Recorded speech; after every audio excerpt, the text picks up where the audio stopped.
home first? Boy, I can't tell you. 3, 5, 30, 2. All those guys are running good. We can see Davey Allison trying to get back to the front. Darrell Waltrip helping him there.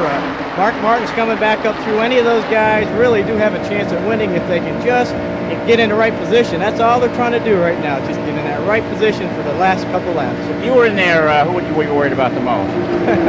I was worried about them all. They're all tough. And here's trouble on the front straightaway. Big time trouble. It's Rick Mast on his roof. Upside down. Rick Mast skating into the infield. Right across by the start-finish line, directly in front of us, Rick Mast. Getting in the wall, the tri-oval area. He has slid about 1,000 feet. And the car coming to rest directly below us. And fortunately, Ken, that car didn't keep didn't keep tumbling up in the air. We hope and pray that Rick is okay, but I would venture to say that the chances are better because it didn't start flipping. Rick Mast had been in 11th position when this incident took place. Okay, there's Buddy Baker down on the inside of him, and Buddy touches him. Buddy Baker does indeed touch Rick Mast, gets him sideways. There's Mark Martin right behind him. And you see when he comes down off of that banking, the air gets under it. That left a big space there that the air could get under it, flip him up on the roof. There's Joe Ruttman coming up on him. He slides up to the high side of the racetrack on his roof, touches the outside wall, slams into there, and Rick, he said, "Where am I?" He's got to wonder where in the world he is.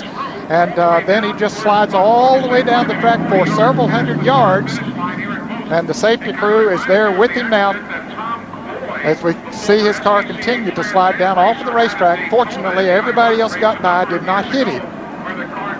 This incident taking place at lap 165, 23 laps to go. Rick Mast, a contender to win it all, comes up in a serious incident as he and Buddy Baker tangled on the 18-degree tri-oval here at Talladega, Alabama, and he's coming out of the car. He's coming out of the car.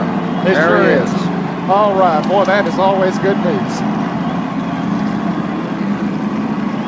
He waves to the crowd. I'll tell you, that had to be a scary ride. Look again. They're heading through the tri-oval.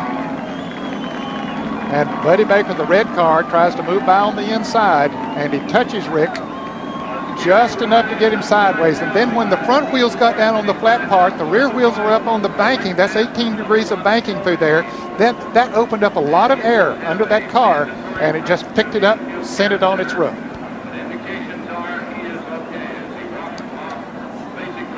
And he slides for a long way down the racetrack. He has to wonder, when in the world is this thing going to stop, and is anything going to hit me?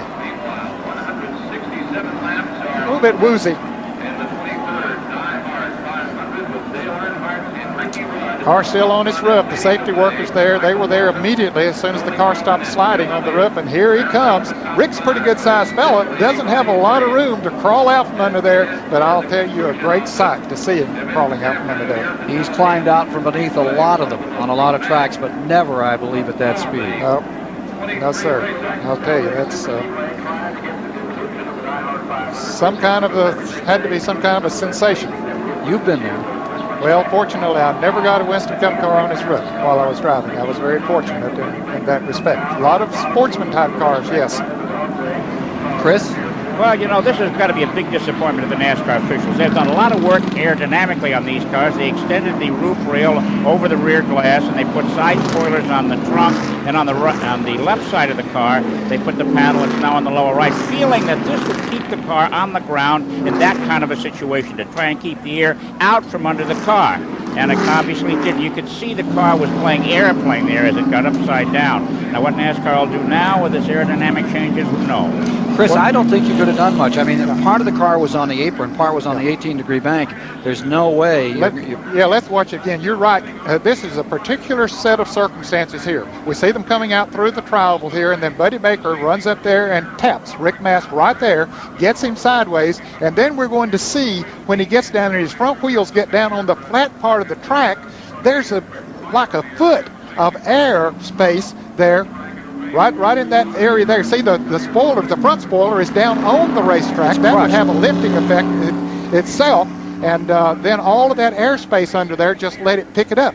And really, they have done a great job of the rules and trying to keep them on the ground, but you get in a particular situation of this sort. That's 3,500 pounds going up there. Yeah, I just don't know how you could guard against something like that.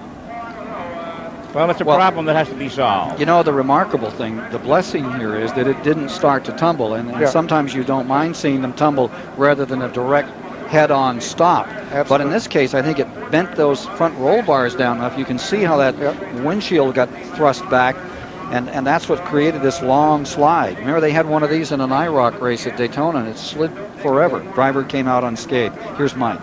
Ken, watching that one from pit road, and as scary as it looked, I think that the rules and the aerodynamic de-hancements really did their job. The car did not get up on its nose and fly as Bobby, or tumble or twirl as Bobby Allison's did here a few years ago. Once it got up and over and pancaked on its roof, it stayed there and didn't come back up and over. So I think all the work they've done in the wind tunnel has really come to some good use. You couldn't keep the car from going, but it certainly settled soon and didn't go for a long while tumble. Very good point, Mike.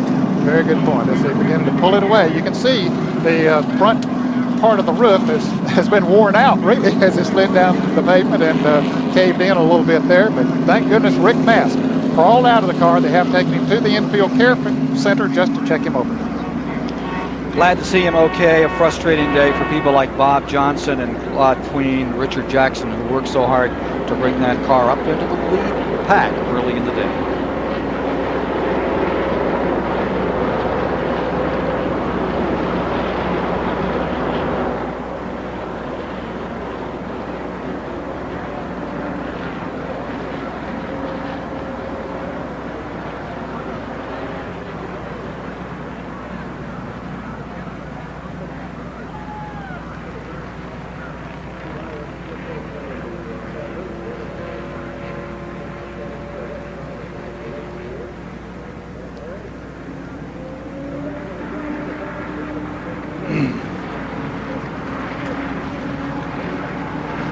Runs over. Is there going to be a winner's interview? Are we off the air at 30? Sir. Yeah, well, it's not going to be over. But...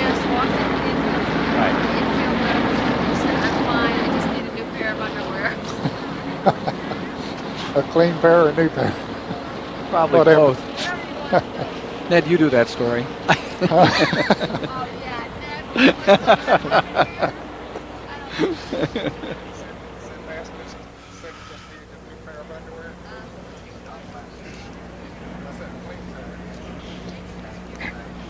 18 laps when they come by.